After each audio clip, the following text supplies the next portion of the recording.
My guest this week on the Europe Conversation is Belgian Foreign Affairs Minister Maxime Prévot. He says his government's decision to recognise Palestine is not about legitimising Hamas, but about putting pressure on Israel for the humanitarian crisis in Gaza and the West Bank. Minister, thank you very much for joining us on the Europe Conversation. With pleasure. So the Coalition of the Willing have met in Paris again, and we know that their plans are quite far advanced in terms of the military situation in a post-conflict Ukraine. But key to that, of course, as we know, is US security guarantees. And what do we know about that so far? How concrete can they be?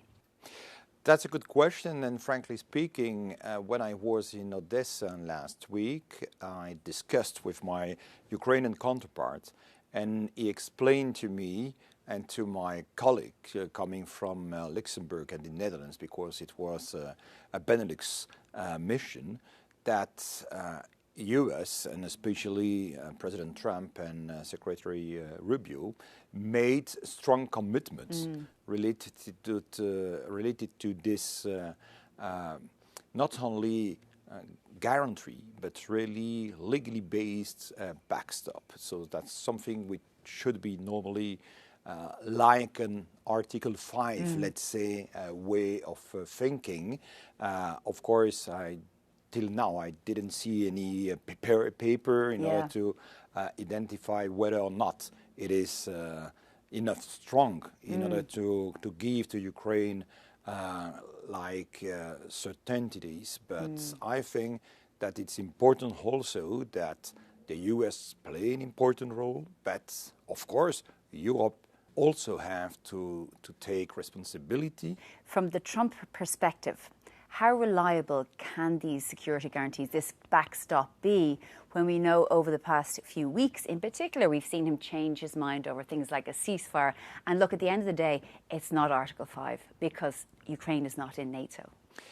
Yeah, it's really the core aspect of the current negotiation. We need to draw the framework of potential US intervention, where, how, when, and it's true that when we discuss with Washington, there are several times change of way of thinking, let's say. So it will be really important to have strong commitments on paper in order to be sure that what US have mentioned will be correctly executed in the advantage of Ukraine, of course.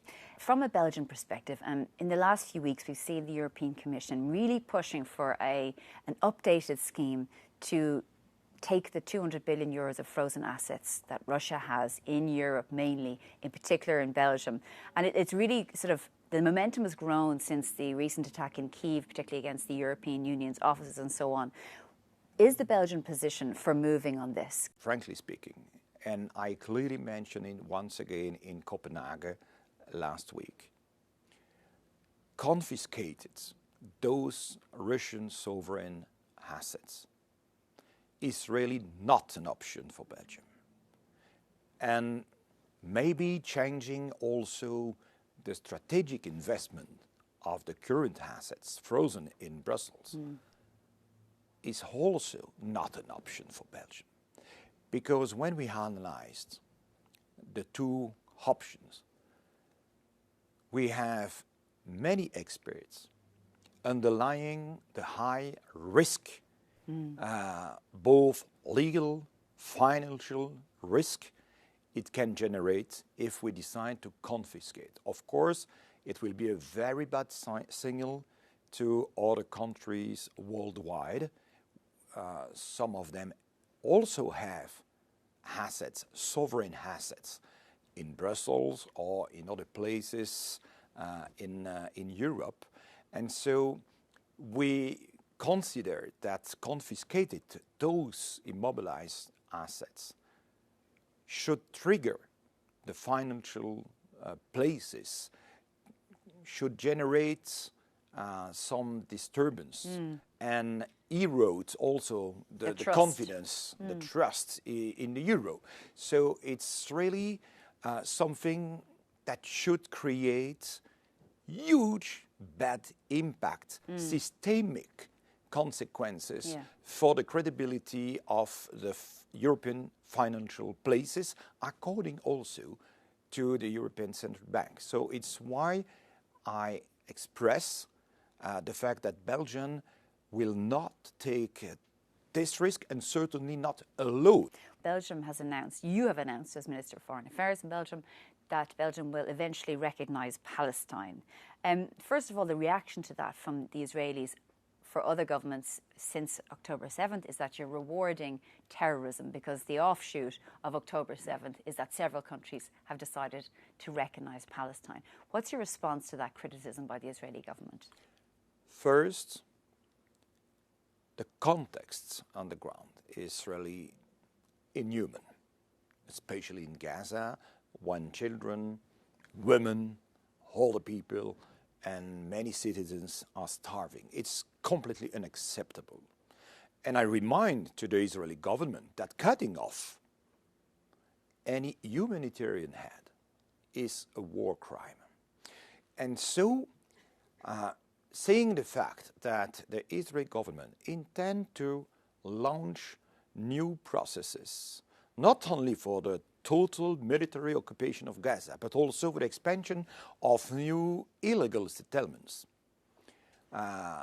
especially in West Bank. We would like to send to the Israeli government, of course, but also the world diplomatic world, a strong political signal.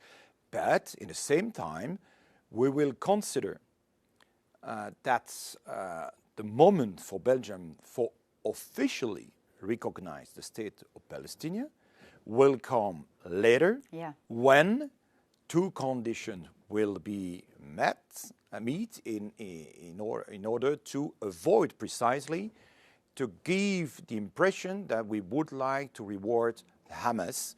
And so that's the release of all the hostages, and also the fact that Hamas is out of any governance of Palestine.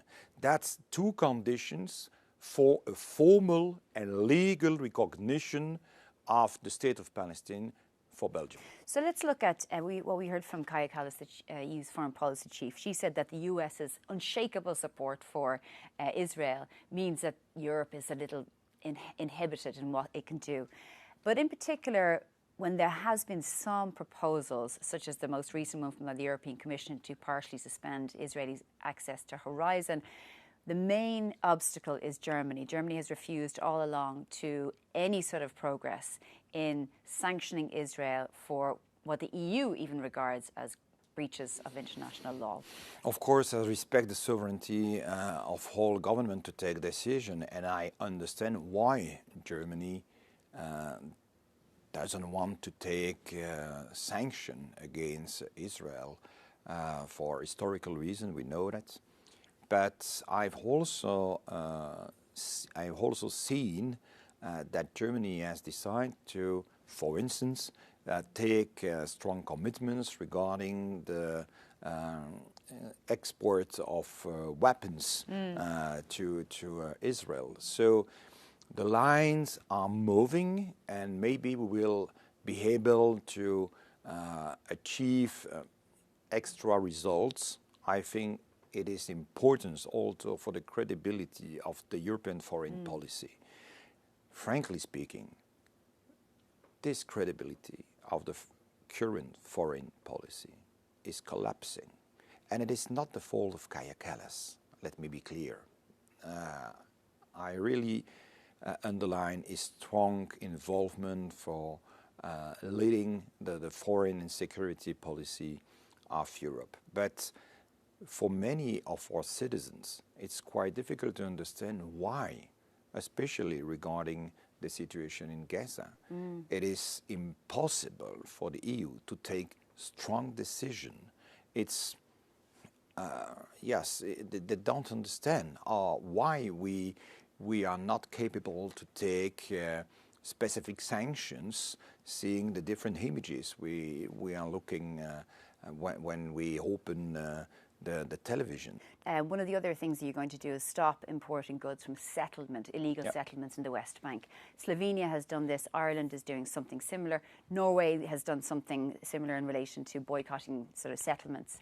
But the backlash has been quite severe from the United States and Israel. Those countries have been threatened with sanctions, for example. Of course, we have concerns, but frankly speaking, it's quite difficult to refuse to act according to our legal obligation. When we face the current situation in Gaza, only because of some fears related to economic aspects. Of course, we have the impression that the decision take is a courageous one, but also a needed one. And I hope that the US will not take, let's say, kind of sanction against the countries which decided to act like this in order to respect the international law, the humanitarian law, and trying to push pressure on Israel, not on the people of Israel, of course, because we also have at Belgian level taken some strong commitments in order to fight against any anti-Semitism, for instance.